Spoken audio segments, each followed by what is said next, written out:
সবাই কি আমার কথা শুনতে পাচ্ছেন? কমেন্টস করে জানাবেন। ওয়ালাইকুম আসসালাম। কেমন আছেন সবাই?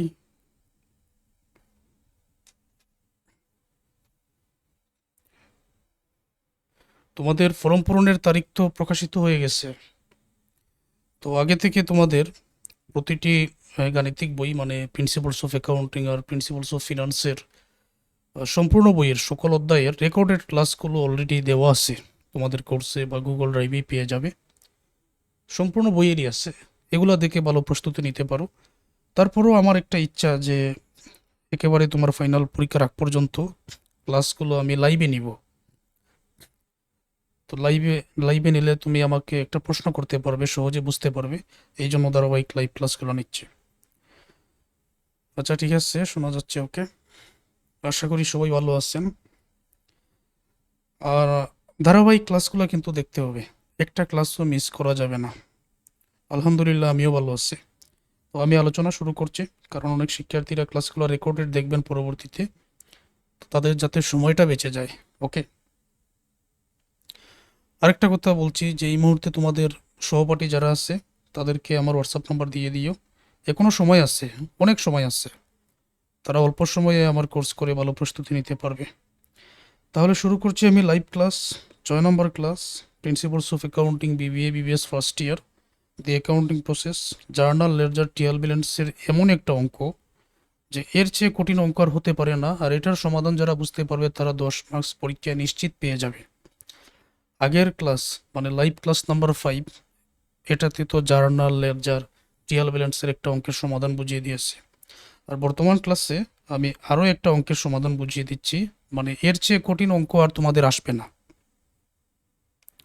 রেকর্ড ক্লাস গুগল ড্রাইভে দেওয়া হবে, গুগল ড্রাইভে পেয়ে যাবেন।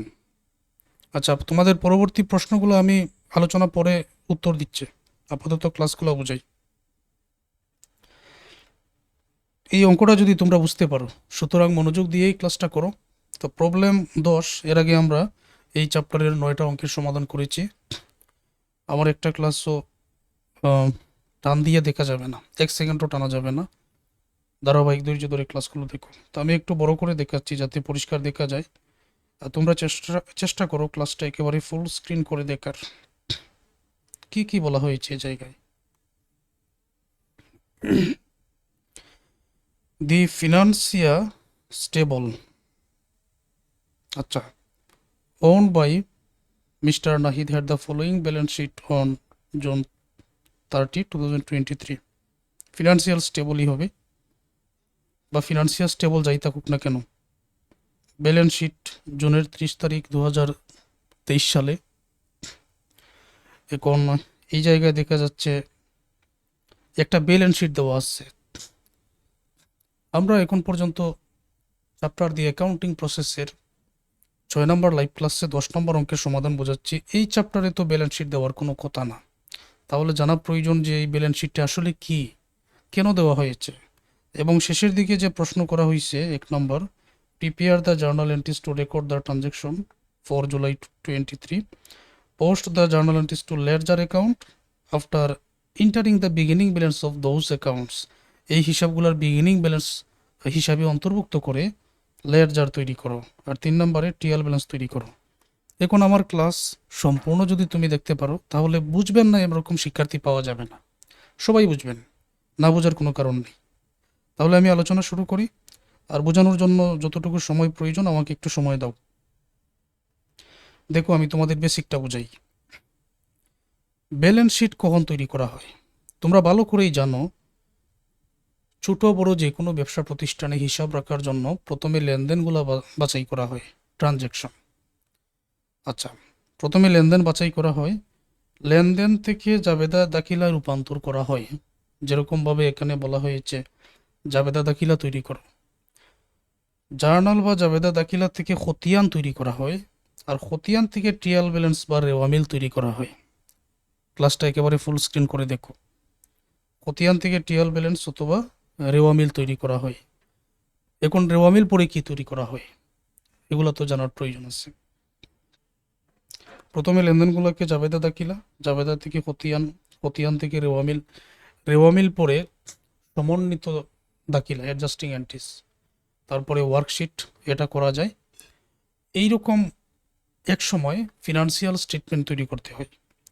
আর ওই ফিনান্সিয়াল স্টেটমেন্ট মানে আর্থিক বিবরণী। আর্থিক বিবরণীর মধ্যে অন্তর্ভুক্ত থাকে, দুইটা ভাগে বিভক্ত করতে পারো আর্থিক বিবরণীকে।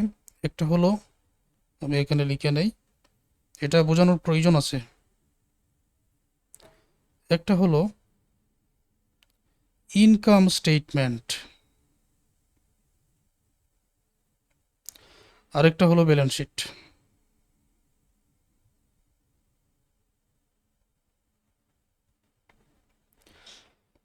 প্রথমত লেনদেনগুলোকে জাবেদা দাখিলা রূপান্তর করা হয়। জাবেদা দাখিলা থেকে লেডজার বা হতিয়ান, হতিয়ান থেকে রেওয়ামিল, রেওয়ামিল থেকে অ্যাডজাস্টিং এন্ট্রিস, একসময় ফিনান্সিয়াল স্টেটমেন্ট। ফিনান্সিয়াল স্টেটমেন্টের মধ্যে ইনকাম স্টেটমেন্ট তৈরি করা হয়, ব্যালেন্স শিট তৈরি করা হয়। তাহলে এই মুহূর্তে আমি যদি তোমাদের প্রশ্ন করি তোমাদের হিসাব কয়টা আমাকে বলো, তখন উত্তরে তোমরা বলবে হিসাব হলো 5টা। সম্পদ, ব্যয়, আয়, দায়, মালিকানা সত্ত্ব। সম্পদ, ব্যয়, আয়, দায়, মালিকানা সত্ত্ব। তো ওই সম্পদের আয় এবং ব্যয় ওইটা ইনকাম স্টেটমেন্ট থেকে পাওয়া যায়, হিসাবটা পাওয়া যায়। আর যাবতীয় সম্পদের হিসাব, সম্পদ, দায়, মালিকানা সত্ত্বের হিসাব ব্যালেন্স শিট থেকে পাওয়া যায়। আবার বলি, হিসাব কয়টা? 5টা। কি কি? সম্পদ, ব্যয়, আয়, দায়, মালিকানা সত্ত্ব। আয় এবং ব্যয়, এই 5টা হিসাবের মধ্য থেকে আয় এবং ব্যয় ইনকাম স্টেটমেন্ট থেকে জানা যায়। আর ব্যালেন্স শিট থেকে বাকি 3টা, সম্পদ, দায়, মালিকানা সত্ত্ব সম্পর্কে জানা যায়। তোমাদের এখানে যেহেতু ফিনান্সিয়াল স্টেটমেন্ট, এখানে ব্যালেন্স শিট দেওয়া আছে, তার মানে এখানে তুমি অবশ্যই সম্পদ পাবে, অ্যাসেটস, এবং দায় ও মালিকানা সত্ত্বর যোগফল পাবে। যেখানে দেখানো হয় টোটাল সম্পদ সমান, যেমন সম্পদের পরিমাণ 52,400, টোটাল দায় ও মালিকানা সত্ত্বের যোগফল দেখো 52,400 হয়ে যাবে। কারণ আমরা জানি assets equal to liability plus owners equity. আমরা জানি সম্পদ সমান দায় যোগ মালিকানা সত্ত্ব। এই জায়গায় সম্পদের পরিমাণ 52,400, দায় ও মালিকানা সত্ত্বের পরিমাণও 52,400। তার মানে এখানে একটা ব্যালেন্স শিট দেওয়া আছে যেখানে সম্পদ আছে এবং দায় ও মালিকানা সত্ত্বের যোগফল আছে, যেখানে আয় নেই, ব্যয় নেই। কারণ কি? কারণ ব্যালেন্স শিটের মধ্যে শুধুমাত্র সম্পদ, লাইবিলিটি, ওনার্স ইকুইটি, অ্যাসেটস মানে সম্পদ, দায়, মালিকানা সত্ত্ব থাকবে, আর ইনকাম স্টেটমেন্টে আয় এবং ব্যয় থাকবে। এই হলো তোমাদের ব্যালেন্স শিট, যে এটা আসলে কি দেওয়া। অবশ্যই পরবর্তী ক্লাসগুলো দেখলে একেবারে ক্লিয়ার হয়ে যাবে। তো আমি একটু পড়ে নেই। ক্যাশ, ক্যাশ তো এটা সম্পদের মধ্যে পড়ে, তাই না? চলতি সম্পদের মধ্যে পড়ে, তোমরা ভালো করেই জানো। দেনাদারও সম্পদের মধ্যে পড়ে, কথাগুলো আর একটু ধীরে ধীরে বলি। ল্যান্ড বা ভূমি সম্পদের মধ্যে পড়ে, টোটাল অ্যাসেটস 52,400 টাকা। লাইবিলিটি এবং ওনার্স ইকুইটির মধ্যে অ্যাকাউন্ট পেবল 800 টাকা, এটা তো চলতি দায়। লোনস পেবল 40,000, বকেয়া ঋণ, এটাও দীর্ঘমেয়াদী দায়ের মধ্যে পড়ে। ওনার্স ইকুইটি, যেখানে ক্যাপিটাল আছে, নাহিদের ক্যাপিটাল 11,600 টাকা। এই দায় এবং মালিকানা সত্ত্ব যোগ করে 52,400, আর এই সম্পদগুলো টোটাল যোগ করে 52,400।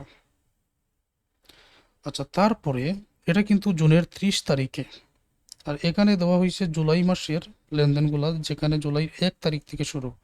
তো জুনের 30 তারিখে যেটা শেষ সেটা জুলাইয়ের 1 তারিখ থেকে শুরু, জুন মাসের 30 তারিখে যেটা শেষ জুলাই মাসের 1 তারিখ থেকে সেটা শুরু। তাহলে এই যে এখানে যে তথ্যগুলো দেওয়া আছে, জুনের পরের তারিখটা কত? এই জুন মাসটা কিন্তু 30 দিনে হয়ে থাকে। তো জুনের পরের তারিখটা হচ্ছে জুলাই মাসের 1 তারিখ। তো এই জন্য এই সকল তথ্যগুলোকে ধরে নেওয়া হবে প্রারম্ভিক। জুলাই মাসের জন্য এই সকল তথ্যগুলোকে ধরে নেওয়া হবে প্রারম্ভিক, কারণ এটা জুনের 30 তারিখ। জুনের 30 তারিখ পরেই কিন্তু জুলাই মাসের 1 তারিখ থেকে লেনদেনগুলো শুরু। এই জন্য সবগুলো তথ্যই কিন্তু জুলাই মাসের জন্য প্রারম্ভিক। কেন বললাম? এটা বুঝতে পারলেই তোমরা অঙ্ক পারবে। অবশেষে এখানে বেশ কিছু ট্রানজ্যাকশন দেওয়া আছে। আমি এখন জার্নাল করব, ওকে। আমি তারপর লেডজার করব, তারপর ট্রায়াল ব্যালেন্স করব, এক এক করে বুঝিয়ে দেই। মধ্যখানে যে অঙ্কটা অনেক কিছু বুঝতে হয়, এটা আমি আলোচনার মধ্যেই বোঝাবো। তো এখন আমার কাজ, আমি সরাসরি চলে যাচ্ছি যে জাবেদা দাখিলা তৈরি করা। জাবেদা দাখিলা, তবে জাবেদা দাখিলায় আমি তেমন একটা সময় নিব না, তেমন একটা ব্যাখ্যাও করব না, কারণ এটার ব্যাখ্যাটা তোমরা ভালো করেই জানো। আগের ক্লাসগুলোতে খুব বেশি গুরুত্ব দেওয়া হয়েছে। আর আমার কথাগুলোর প্রমাণ তোমরা অবশ্যই পাবে, যে তুমি যদি আমাকে এইটা নিশ্চয়তা দিতে পারো যে কোন দাখিলা কোন হিসাবের মধ্যে পড়ে, তার ব্যাখ্যা, ইংরেজির বাংলা অর্থ এবং জাবেদা দাখিলা নির্ণয় করার কৌশল, এই দুইটার গ্যারান্টি যদি তোমরা আমাকে দিতে পারো, তখন আমি তোমাদের নিশ্চয়তা দিতে পারি তোমরা আমার ক্লাস দেখলেই অ্যাকাউন্টিং বা ফার্স্ট ইয়ার থেকে ফাইনাল ইয়ার যত গাণিতিক বই আছে না কেন, আমার ক্লাসগুলো দেখলেই তোমাদের কাছে সহজ হয়ে যাবে। জুলাই 1 তারিখ, দি ওনার, মালিক নিজে, ইনভেস্টেড বিনিয়োগ করেছেন এডিশনাল ক্যাশ, অতিরিক্ত টাকা 25,000 টাকা। তো মালিক অতিরিক্ত টাকা বিনিয়োগ করেছেন ব্যবসায়ের মধ্যে, ব্যবসায় নগদ এসেছে ক্যাশ টিভির ক্যাপিটাল ক্রেডিট, এটার ব্যাখ্যায় আমি যাচ্ছি না, এটা তোমাদের জানা আছে। তো জুলাই 1 তারিখ ক্যাশ ডেবিট 25,000, ক্যাপিটাল ক্রেডিট 25,000, আচ্ছা এটা বসিয়ে দিলাম। 8 তারিখ, কালেক্টেড এন অ্যাকাউন্ট রিসিভেবল টাকা 5,400, দেনাদারের কাছ থেকে সংগ্রহ, কালেক্টেড মানে সংগ্রহ, অ্যাকাউন্ট রিসিভেবল মানে দেনাদার, দেনাদারের কাছ থেকে সংগ্রহ 5,400 টাকা। তো নগদ এসেছে ক্যাশ ডেবিট, দেনাদার দিয়েছে অ্যাকাউন্ট রিসিভেবল ক্রেডিট। 8 তারিখ, নগদ এসেছে ক্যাশ ডেবিট আর দেনাদার দিয়েছে অ্যাকাউন্ট রিসিভেবলটা আমরা ক্রেডিটে বসিয়ে দিলে উত্তরটা হয়ে যায়। তারপর 10 তারিখে বলা হয়েছে পেইড এন অ্যাকাউন্টস পেবল টাকা 800, পাওনাদারকে পরিশোধ করা হয়েছে 800। এখন পাওনাদারকে যে পরিশোধ করেছ, নগদ কিন্তু চলে গেছে, সুতরাং ক্যাশটা ক্রেডিট আর পাওনাদার পেয়েছে অ্যাকাউন্টস পেবলটা ডেবিট। 10 তারিখ, অ্যাকাউন্টস পেবল ডেবিট 800, নগদ চলে গেছে, ক্যাশ ক্রেডিট 800। 12 তারিখ, house feed to be used in July purchase on credit, horse feed, sorry, horse feed to be used in July purchased on credit 4 টাকা 1100। তো horse feed মানে এটা কি, 12 তারিখে যেটা ঘোড়ার খাদ্য বা যে কোনো প্রোডাক্ট বা পণ্য হিসাবে আমরা এটা ধরে নিতে পারি। এটা যেহেতু ক্রয় করা হয়েছে, তাও বাকিতে ক্রয় করা হয়েছে, বাকিতে ক্রয় করা হয়েছে, তো আমরা ধরে নিলাম যে এটা যে কোনো পণ্য, এটার জন্য তো হোর্স ফিড নামে তো আলাদা কোনো হিসাব হয় না, সুতরাং পারচেজই ডেবিট হয়। যদি হয় পণ্য ক্রয়, তখন আমরা পারচেজ ডেবিট করি। আর নগদ যেহেতু চলে যায় নাই, কারণ অন ক্রেডিট বাকিতে ক্রয় করা হয়েছে, তো পারচেজটা ডেবিট করব আর নগদের জায়গায় আমরা পাওনাদার বা অ্যাকাউন্ট পেবলটা ক্রেডিট করব। এগুলো সবাই জানো। তো এটা তারিখ ছিল 12 তারিখ, purchase debit, accounts payable credit, টাকাগুলো বসিয়ে দাও। 22 তারিখে আসো। 22 তারিখে বলা হয়েছে মিসিলেনিয়াস এক্সপেন্স অফ টাকা 800 for July was paid. Miscellaneous expense মানে বিবিধ খরচ, বিবিধ বলতে নানাবিধ ছোটোখাটো খরচ যেগুলো, এগুলোর 800 টাকা পরিশোধ করা হয়েছে। তো নগদ তো চলে গেছে, ক্যাশ ক্রেডিট আর ওই ব্যয়টা ডেবিট, মিসিলেনিয়াস এক্সপেন্স ডেবিট। আমি এটার ব্যাখ্যায় আর যাব না, এগুলো নিয়ে আমি বহুবার আগের ক্লাসগুলোতে আলোচনা করেছি। মিসিলেনিয়াস এক্সপেন্স ডেবিট, ক্যাশটা ক্রেডিট, এখানে যদি এখন পুনরায় আমি ব্যাখ্যা করে আলোচনা করি তো তোমাদের সময়টা নষ্ট হবে। দি ওনার উইথড্র টাকা 700 ক্যাশ, মালিক নিজে উত্তোলন করেছেন 700 টাকা। উত্তোলন করলে এটা জার্নাল তোমরা জানো, নগদ চলে যায়, ক্যাশ ক্রেডিট আর ড্রয়িংটা ডেবিট হয়ে যায়। ওকে, তাহলে ড্রয়িংটা ডেবিট 700, ক্যাশটা ক্রেডিট 700 বসিয়ে দিলাম। 28 তারিখ শেষ, তাই না? এখন 31 তারিখ, service fee for July were bill to a riding club in the amount of taka 4,500, this amount is D 1 আগস্টের 10 তারিখ পর্যন্ত। Service fee for July were billed, সেবা প্রদান করে একটা বিল করা হয়েছে জুলাইয়ে to a riding club, riding ক্লাবের নামে জুলাইয়ে সেবা প্রদানের জন্য একটা বিল করা হয়েছে 4,500 টাকা, আর এটা বকেয়া ছিল আগস্টের 10 তারিখ পর্যন্ত। এখন আগস্টের 10 তারিখ পর্যন্ত যদি বকেয়া থাকে, আমার হিসাবটা হলো জুলাই মাসের, আগস্টের এটা কি দেখার দরকার আছে? তার মানে লেনদেনটা তো বাকিতেই হয়েছে, বাকিতে সেবা প্রদান। তো বাকিতে সেবা প্রদান হলে এখানে দেনাদারের সৃষ্টি হয়েছে, আমরা অ্যাকাউন্ট রিসিভেবলটাই ডেবিট করব। আর যে কোনো সময় আমরা জানি সার্ভিস রেভিনিউ ক্রেডিট হয়ে থাকে, সুতরাং আমরা এখানে সার্ভিস রেভিনিউ এটাই কিন্তু ক্রেডিট করে নিব। তো account receivable debit 4,500, service revenue credit 4,500। তো যাই হোক, আমরা জাবেদা দাখিলা শেষ করলাম, এখন আমাদের খতিয়ান তৈরি করতে হবে। এখন খতিয়ান আমি কোনগুলোর খতিয়ান তৈরি করব? প্রথমত আমি তোমাদের এইটা একটু বুঝিয়ে দিই। তোমাদের এখানে যে খতিয়ান তৈরি করার জন্য বলা হয়েছে, এখানে বলা হয়েছে একেবারে বিগিনিং ব্যালেন্স যাতে অন্তর্ভুক্ত থাকে। আর একটু আগে আমি বললাম যে জুনের 30 তারিখের যদি এই হিসাবগুলো থাকে, আর জুলাই মাসের 1 তারিখ থেকে 31 তারিখ পর্যন্ত লেনদেনগুলোর জাবেদা দাখিলা যদি তুমি তৈরি করো, তুমি কি এই হিসাবগুলো বাদ দিতে পারবে? প্রারম্ভিক হিসাবগুলো না, এগুলো তো জুলাইয়ের জন্য বিগিনিং ব্যালেন্স। কীরকম এটা তো আমি একটু আগেই বলেছি, এটা তুমি বাদ দিতে পারবে না। সুতরাং তোমার এগুলার জাবেদা এই লেরজার তো হবেই, এবং এগুলার মধ্যে আমরা যে হিসাবগুলো পেয়েছি এগুলারও লেরজার হবে। তাহলে লেরজার টোটাল কয়টা হতে পারে আমরা আলাদা করে হিসাব করে নিব। যদি আমি এখান থেকে হিসাব করি, যেমন অবশ্যই ক্যাশের একটা, অ্যাকাউন্ট রিসিভেবলের একটা, ল্যান্ডের একটা, অ্যাকাউন্ট পেবলের একটা, লোনস পেবলের একটা, ক্যাপিটালের আরেকটা, এইখান থেকে এক একটার লেরজার কিন্তু প্রয়োজন। আবার এই হিসাবগুলা নতুন করে তোমাদের এই জাবেদা দাখিলা যেটা আমি একটু আগে তোমাদের বুঝিয়ে দিলাম এখানেও আছে। যেমন আমি একটু হিসাব করি, ক্যাশ একটা, ক্যাপিটাল দুইটা, ক্যাশ পুনরায় হিসাব করার প্রয়োজন নেই, অ্যাকাউন্ট রিসিভেবল তিনটা, অ্যাকাউন্টস পেবল চারটা, ক্যাশ আর হিসাব করার প্রয়োজন নেই, পারচেজ একটা, অ্যাকাউন্টস পেবলও হিসাব করার প্রয়োজন নেই, মিসিলেনিয়াস এক্সপেন্স একটা, ড্রয়িং একটা, অ্যাকাউন্ট রিসিভেবল তো হিসাব হয়ে গেছে তাই না, এই যে হিসাব হয়ে গেছে, এটার হিসাব করব না। তারপর সার্ভিস রেভিনিউ একটা, কয়টা হলো এখানে, 1 2 3 4 5 6 7 8টা।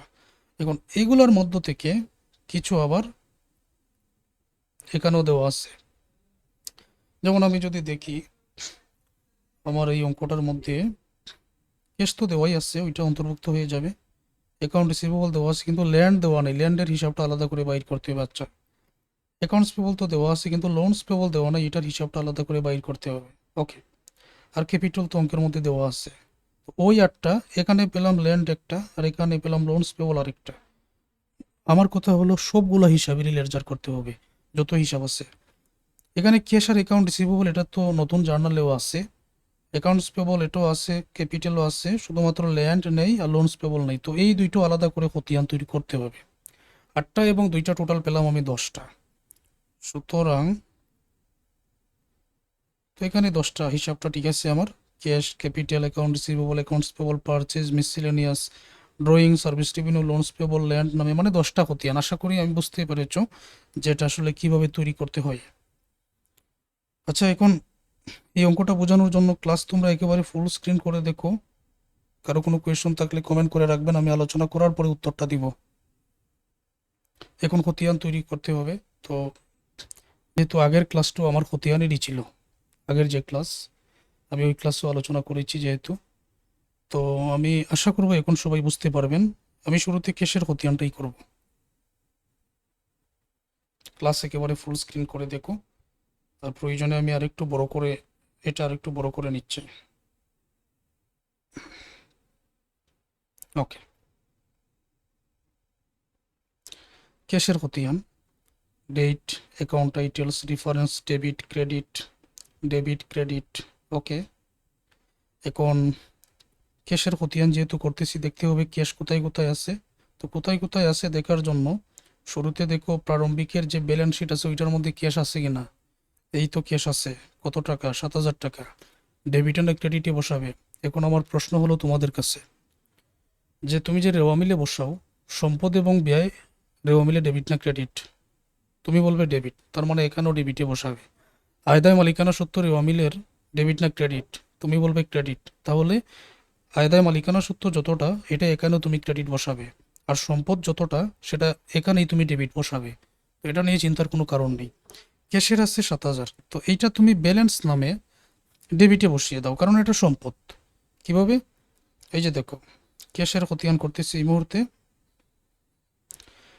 তো 2023 সাল জুলাই 1 তারিখ, এই যে দেখো ব্যালেন্স নামে আমি এই জায়গায় 7,000 টাকা বসিয়ে দিলাম, ব্যালেন্স নামে 7,000, ডেবিটেই বসালাম কারণ এটা সম্পদ।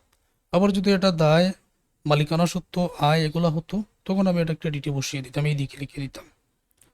আশা করবো বুঝতে পেরেছি। এখন চলে আসো আমাদের খতিয়ানের এই জার্নালের মধ্যে। তো দেখতে পাচ্ছি 1 তারিখে ক্যাশ আছে, সাথে কিন্তু ক্যাপিটাল, কিন্তু ক্যাশটা ডেবিট। আমার কথা হলো যেটার খতিয়ান করব ওইটা যদি ডেবিটে বসে টাকাটাও ডেবিট, আমি যেটার খতিয়ান করব এটা যদি ক্রেডিটে বসে টাকাটাও ক্রেডিট। যেটার খতিয়ান করবো ওইটা যদি ডেবিটে বসে টাকা ডেবিট, ওইটা যদি ক্রেডিটে বসে টাকাটা ক্রেডিট। এখানে ক্যাশের খতিয়ান করতেছি, ডেবিটে আছে টাকাটা ডেবিট, শুধু সাতেরটা আমরা বসিয়ে দিব। তো এই যে দেখো, আমি এখানে 1 তারিখ 7-টা ক্যাপিটাল লিখলাম, টাকাটা যেহেতু ডেবিটে, ক্যাশের টাকাটা 25,000, সুতরাং এই ডেবিটের এই করে 25,000 বসালাম। আগের যে 7,000 এটা কিন্তু ডেবিটেরই ব্যালেন্স, এই 7,000 আর এই 25,000 যোগ করলে 32,000 টাকা হয়ে যায়। এই মুহূর্তে আমি একসাথে এখন সবগুলো দেখিয়ে দিচ্ছি। যেমন এখানে ক্যাশ আছে, সাথে অ্যাকাউন্ট রিসিভেবল, টাকা কিন্তু ডেবিট। 10 তারিখেও ক্যাশ আছে, টাকাটা কিন্তু ক্রেডিট, সাথে অ্যাকাউন্ট পেবল 800 টাকা। 12 তারিখে ক্যাশ নেই, 22 তারিখে ক্যাশ আছে, সাথে মিসসেলেনিয়াস এক্সপেন্স, টাকাটা ক্রেডিট। 28 তারিখে ক্যাশ আছে, সাথে ড্রয়িং, টাকাটা ক্রেডিট। 31 তারিখে আর ক্যাশ নেই, এই যতটা আছে। 8 তারিখে ক্যাশ আছে, সাথে অ্যাকাউন্ট রিসিভেবল, টাকাটা ডেবিট। 8 তারিখে ক্যাশ আছে, সাথে অ্যাকাউন্ট রিসিভেবল, টাকাটা ডেবিট। 32,000 আর 5,400 যোগ করলে 37,400। 10 তারিখে ক্যাশ আছে, সাথে অ্যাকাউন্টস পেবল, কিন্তু টাকাটা ক্রেডিট। 37,400 এটা কিন্তু ডেবিটের ব্যালেন্স। তো ক্রেডিটেরটা বাদ দিলে এখানে 37,600। আমি ধরে নিলাম তোমরা আমার আগের ক্লাস দেখেছো, তাই ওইভাবেই আলোচনা করতেছি, লম্বা আলোচনায় যাচ্ছি না। 22 তারিখে ক্যাশ আছে, সাথে মিসসেলেনিয়াস এক্সপেন্স, তো এখানে লিখো মিসসেলেনিয়াস এক্সপেন্স, কিন্তু টাকা ছিল ক্রেডিট। 34,600 থেকে, যেহেতু এটা ডেবিট ব্যালেন্স, এই সবগুলো কিন্তু ডেবিট ব্যালেন্স, তো 34,600 থেকে 800 বাদ দিলে 35,800 থাকবে। 28 তারিখে ক্যাশ আছে, সাথে ড্রয়িং, টাকা কিন্তু ক্রেডিট ছিল 700। 35,800 থেকে 700 বাদ দিলে 35,100 টাকা, এটাই উত্তর।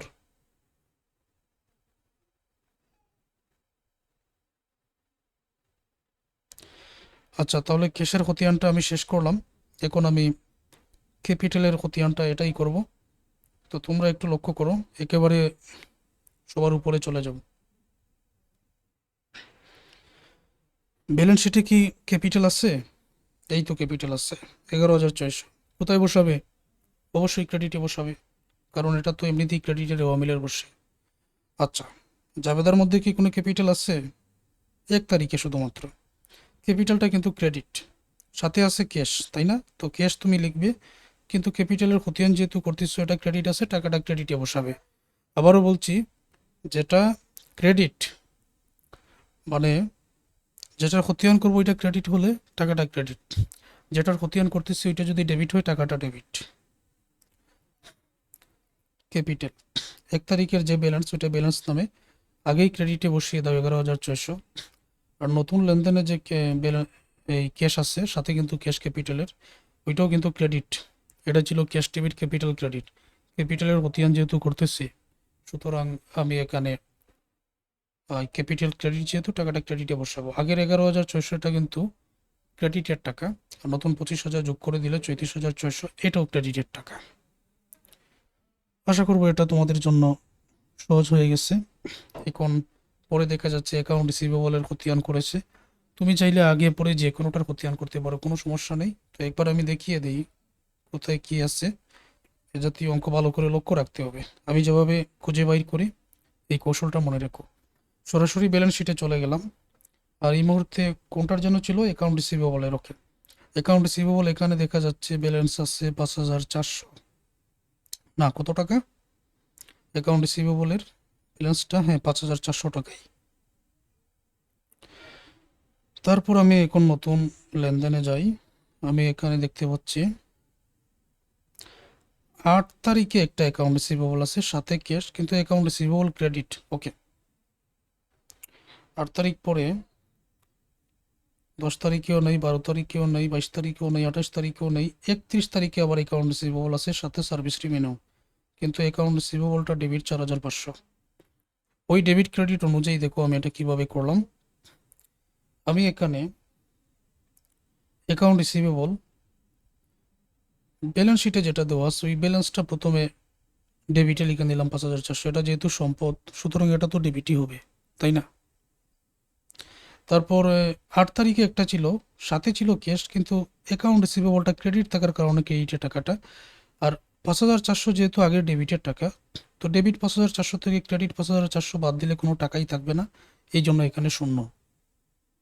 আশা করবো ক্লিয়ার। 31 তারিখে অ্যাকাউন্ট রিসিভেবলের সাথে আছে সার্ভিস রেভিনিউ, কিন্তু অ্যাকাউন্ট রিসিভেবলটা ডেবিট ছিল, এই জন্য টাকাটাও ডেবিটে।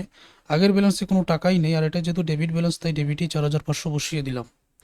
তো এখন পর্যন্ত আমাদের 3টা খতিয়ান শেষ, টোটাল 10টা করতে হবে। ক্যাশেরটা শেষ, ক্যাপিটালের শেষ, অ্যাকাউন্ট রিসিভেবলের শেষ। এখন সহজে বোঝানোর জন্য আমি পুনরায় আরেকটা কাজ করতেছি। আমি এটা আর দেখাবো না, যেমন আমার ক্যাশ শেষ, অ্যাকাউন্ট রিসিভেবল শেষ, ক্যাপিটাল শেষ, বাকি রইল আমার অ্যাকাউন্ট পেবল, যেখানে ব্যালেন্স শিটে কিন্তু 800 আছে। লোনস পেবল ব্যালেন্স শিটে কিন্তু 40,000 আছে, আর ল্যান্ড ব্যালেন্স শিটে কিন্তু ওই 40,000 আছে। তোমরা শুধু এটাই মনে রাখো, আবারও দেখাই, ল্যান্ড, লোনস পেবল এবং অ্যাকাউন্টস পেবল 3টা বাকি রয়েছে। টাকার পরিমাণ 40,000, 800, 40,000। তো এটা আমি আর বারবার দেখাবো না, এটা আমি প্রতিটা খতিয়ানের, এই যে land, accounts payable, loans payable, এই প্রতিটা খতিয়ানের একেবারে প্রথমেই ব্যালেন্স নামে বসিয়ে দিব, শেষ। প্রথমেই ব্যালেন্স নামে বসিয়ে দিব, এটার ঝামেলা শেষ। তারপর এই যে জাবেদা দাখিলাটা, এই খতিয়ান করার পরে আমি পুনরায় জাবেদা দাখিলা এখানে রাখলাম সহজে বোঝানোর জন্য। তো এই মুহূর্তে কোনটার খতিয়ান করেছে আমি একবার দেখে নেই, তারপরে আমি তোমাদের বোঝাই।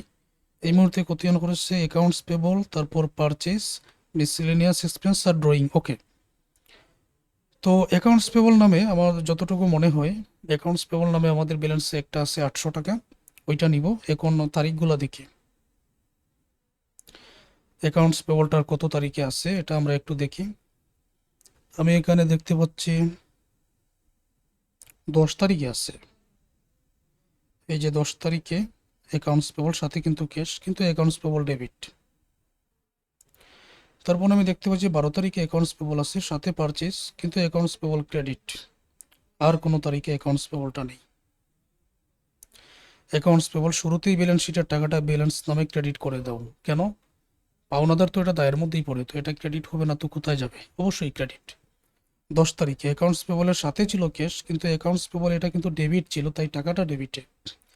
এটা যেহেতু ক্রেডিট ব্যালেন্স, তো এখন ডেবিট ব্যালেন্স পেয়েছি, ক্রেডিট ব্যালেন্স থেকে ডেবিট ব্যালেন্স বাদ দিয়ে দিলে শূন্যই থাকবে, স্বাভাবিক। 12 তারিখে অ্যাকাউন্টস পেবলের সাথে আছে পারচেস, কিন্তু অ্যাকাউন্টস পেবল ক্রেডিট ছিল, তাই সরাসরি টাকাটা ক্রেডিটেই 1100 চলে যাবে। এইটার উত্তর শেষ। এখন আসো পারচেস। পারচেজের এটা তো ব্যালেন্স শিটের কোনো টাকা নেই এটা নামে, তো পারচেস এটা 12 তারিখেই আছে, সাথে অ্যাকাউন্টস পেবল, কিন্তু পারচেসটা ডেবিট, তাই ডেবিটেই টাকাটা বসবে। সাতেরটা এখানে যেটার খতিয়ান করতেছে ওইটা কিন্তু ডেবিট, তো ব্যালেন্সও কিন্তু ডেবিটে টাকাটা চলে যাবে 1100। আচ্ছা, তারপর পারচেস গেল। মিসিলেনিয়াস এক্সপেন্স এটা 1 তারিখেই আছে, এই 22 তারিখে, সাথে ক্যাশ। আর মিসিলেনিয়াস এক্সপেন্সটা কিন্তু ডেবিট, তো টাকাটা অবশ্যই ডেবিট হবে। মিসিলেনিয়াস এক্সপেন্স সাথে ক্যাশ, টাকাটা কিন্তু ডেবিট, তো এখানে ডেবিটে টাকাটা ব্যালেন্সও বসিয়ে দিলাম, উত্তর হয়ে গেল। ড্রয়িংটা শুধুমাত্র 28 তারিখ, সাথে ক্যাশ, কিন্তু ড্রয়িংয়ের টাকাটাই কিন্তু ডেবিট, সাথে ক্যাশ, ড্রয়িংয়ের টাকাটা কিন্তু ডেবিট। আশা করবো তোমরা এটা বুঝতে পেরে গেছো। পুনরায় জাবেদা দাখিলা এখানে আমি রেখে দিলাম। এখন আমি দেখি যে খতিয়ান এখানে আর কি কি করা হয়েছে। খতিয়ান এখানে সার্ভিস রেভিনিউ, লোনস পেবল আর ল্যান্ড, এই 3টা খতিয়ান করা হয়েছে।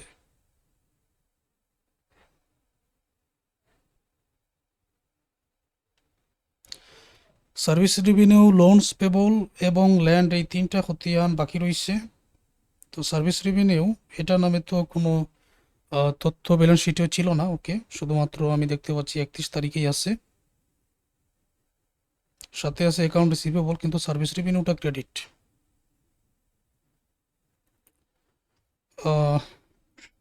আমাদের এখানে আসলে সকল শিক্ষার্থীরা লাইভে থাকতে পারেন না, তবে আমার অনেক শিক্ষার্থীরা এই কোর্সে যুক্ত আছেন, তারা ড্রাইভ থেকে পরবর্তীতে ক্লাস দেখে নেন। লাইভে কিন্তু সবাই থাকতে পারে না, কারণ অনার্সের অধিকাংশ শিক্ষার্থী চাকরি করে লেখাপড়া করে, তাদের জন্য রেকর্ড ক্লাসটাই ভালো। সার্ভিস রেভিনিউ সাথে অ্যাকাউন্ট রিসিভেবল ক্রেডিটে 4,500, তো এটাও ক্রেডিটে 4,500। আর ওই যে ব্যালেন্স শিটে মনে আছে লোনস পেবল যেটা ছিল, দুইটা ব্যালেন্স নামে এটা একটা খতিয়ান ক্রেডিটেই বসিয়ে দিলাম, হয়ে গেল। এটা নতুন জার্নালে এটা নামে কোনো লোনস পেবল নামে কোনো হিসাব নেই। ল্যান্ড আর একটা বাকি ছিল ব্যালেন্স নামে, এটা যেহেতু সম্পদ তাই ডেবিটের 40,000 বসালাম, এখানেও ডেবিটে 40,000 বসালাম। তো আমাদের খতিয়ান মনে হয় শেষ হয়ে গেছে, আমরা 10টারই শেষ করে ফেলেছি। ওকে,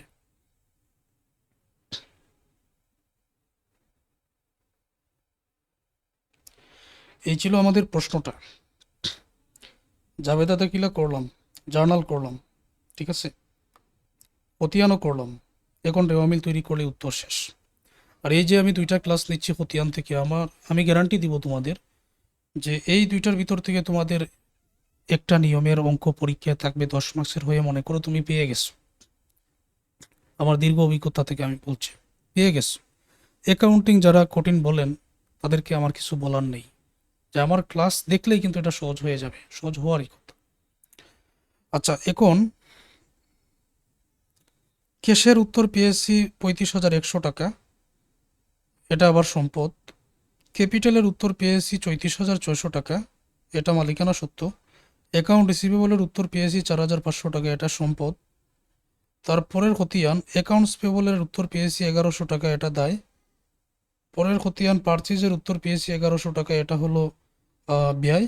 মিসিলেনিয়াস এক্সপেন্স উত্তর পেয়েছি 800 টাকা, এটাও ব্যয়। ড্রয়িং, এটা বিপরীত মালিকানা সত্ত্ব, এটা কিন্তু রেওয়ামিলের ডেবিটে বসে। তারপর ড্রয়িং তো শেষ। সার্ভিস রেভিনিউ, এটার উত্তর হলো, এটা সেবায়ের মধ্যে পড়ে, এটা হলো আয়ের মধ্যে পড়ে, তো এটা 4,500। লোনস পেবল, এটা দায়ের মধ্যে পড়ে, ক্রেডিট। ল্যান্ড, এটা সম্পদের মধ্যে পড়ে, 40,000। টাকাগুলো দেখে নিও, খতিয়ানের টাকাগুলো এখন আমি রেওয়ামিলে বসিয়ে দিচ্ছি।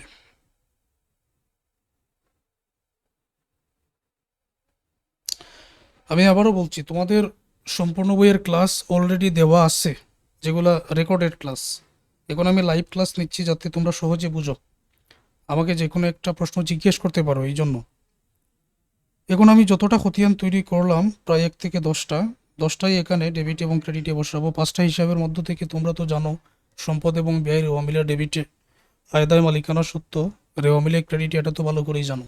সম্পদ এবং ব্যয় রেওয়ামিলের ডেবিট, আয়দায় মালিকানা সত্ত্ব ক্রেডিট, ওই অনুযায়ী বসিয়ে দাও। সিরিয়াল নম্বর এখানে 1 2 3 4 5 6 করে যতটা হবে ততটা বসিয়ে দাও। ক্যাশ পরে সম্পদের মধ্যে, রেওয়ামিলের ডেবিট। ক্যাপিটাল মালিকানা সত্ত্ব রেওয়ামিলের ক্রেডিট। অ্যাকাউন্ট রিসিভেবল সম্পদ, এই জন্য ডেবিট। আর টাকা কোথায় থেকে নিয়ে এসেছি? খতিয়ানের উত্তর থেকে, একটু আগে যে খতিয়ানের টাকা দেখালাম। অ্যাকাউন্টস পেবল দায়ের মধ্যে পড়ে ক্রেডিট, পারচেজ ব্যয়ের মধ্যে পড়ে ডেবিট, মিসসেলেনিয়াস এক্সপেন্স ব্যয়ের মধ্যে পড়ে ডেবিট, ড্রয়িং বিপরীত মালিকানা সত্ত্ব ডেবিট, সার্ভিস রেভিনিউ আয়ের মধ্যে পড়ে ক্রেডিট, লোনস পেবল দায়ের মধ্যে পড়ে ক্রেডিট, ল্যান্ড সম্পদের মধ্যে পড়ে ডেবিট। তাহলে এই ডেবিটের টাকাগুলো যোগ করে দাও, একেবারে শেষ পর্যন্ত 82,200 পাবেন। এই টাকাগুলো যোগ করে দাও, ক্রেডিটের টাকা একেবারে শেষ পর্যন্ত যোগ করো, তাহলে এটার উত্তরে 82,200 পাবেন। এই তো উত্তর হয়ে গেছে। এই 2টো অঙ্কের সমাধান শিখলেই তোমাদের চলবে, আর কোনো চিন্তার কারণ নাই। এখান থেকে একটা অঙ্ক পরীক্ষায় পেয়ে গেছো, এটা ধরে নাও।